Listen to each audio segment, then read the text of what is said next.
अस्सलाम वालेकुम। हिन वीडियो में हिकु इडियम सिखंदासीं, सिंधी में चवंदा आहियूं मुहावरो। ऐं उहो इडियम आहे under the weather. Under the weather ऐं इन जी इंग्लिश में मीनिंग आहे feeling sick or not feeling well.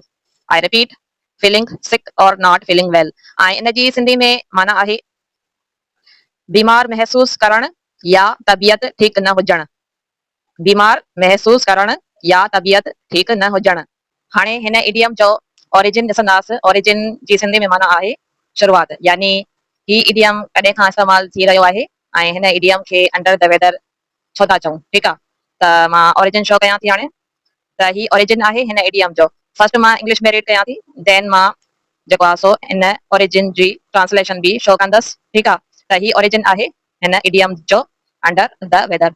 Start कयूं था। Long ago sellers, people who worked on ships traveled in the sea. When the sea had bad weather, big waves made the ship move a lot. This made many sailors feel sick. To get rest, they went under the deck inside the ship, away from the bad weather. People called this area under the weather. Later, people used under the weather to mean feeling sick or unwell. हाणे हिन origin जी सिंधी में translation ॾिसंदासीं या पढ़ंदासीं।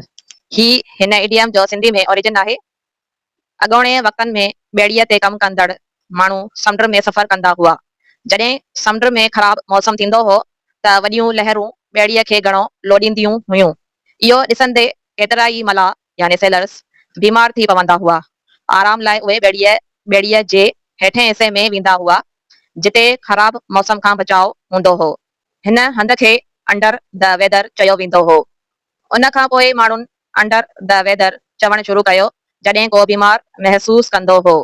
हिन origin में साल लिखियल न आहे त ही इडियम कहिड़े साल खां इस्तेमालु थी रहियो आहे, पर मां हिकु हंधि पढ़ियो हो हिन इडियम जे बारे में त ही इडियम 19th सेंचुरी खां वठी इस्तेमालु थी रहियो आहे। ठीकु आहे, यानी हिन ओरिजिन जे मुताबिक़ जीअं हिन ओरिजिन में लिखियल आहे त अॻोणे वक़्तनि में ॿेड़ी ते कमु कंदड़ माण्हू जेके समुंड में सफ़र कंदा हुआ, जॾहिं उहे माण्हू बीमार थींदा हुआ न, त पोइ आराम करण जे लाइ ॿेड़ी जे हेठियनि हिसनि में ॿेड़ियुनि जे हेठियनि हिसनि में वञी करे आराम कंदा हुआ। यानी ॿेड़ी में हिकु हेठो हिसो हूंदो जेको आराम लाइ हूंदो हो। ठीकु आहे, जॾहिं बि को माण्हू बीमार थींदो हो ॿेड़ीअ ते कमु कंदड़, त पोइ उहो आराम करण लाइ न ॿेड़ी जे हेठे हिसे में वञी करे आराम कंदो हो। ठीकु आहे, ऐं ॿेड़ी जे हुन हेठे हिसे खे चवंदा हुआ under the weather.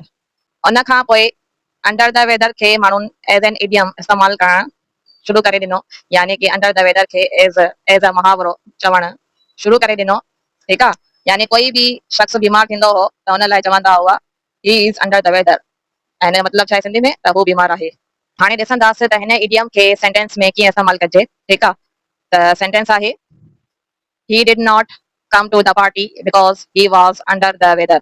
I repeat, he did not come to the party because he was under the weather. ऐं इन जी सिंधी में ट्रांसलेशन आहे हू पार्टीअ में न आयो छो त हू बीमार हो। हू पार्टीअ में न आयो छो त हू बीमार हो। ॾिसो, मां हिन सेंटेंस में अंडर द वेदर इडियम इस्तेमालु कयो आहे। ठीकु आहे, छा लिखियो आहे त he did not come to the party because he was under the weather.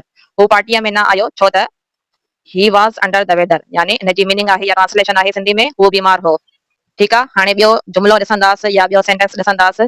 त ॿियो सेंटेंस आहे I did not go to work today because I was under the weather. ऐं इन जी सिंधी में ट्रांसलेशन आहे मां अॼु कम ते न वयसि छो त मां बीमार हुयसि। ठीकु आहे, मां अॼु कम ते न वयसि छो त मां बीमार हुयसि। हिन सेंटेंस में बि मां इडियम यूज़ कयो आहे अंडर द वेदर। छा लिखियो आहे I was under the weather, ऐं हिन जी सिंधी में ट्रांसलेशन आहे मां बीमार हुयसि। ठीकु आहे, आई होप त तव्हांखे ही इडियम समझ में अची वियो हूंदो। अगरि समझ में अची वियो आहे त वीडियो खे लाइक ज़रूरु कजो मुंहिंजी एप्रिसिएशन जे लाइ। Thanks for watching. अल्लाह हाफिज़ एंड टेक केयर।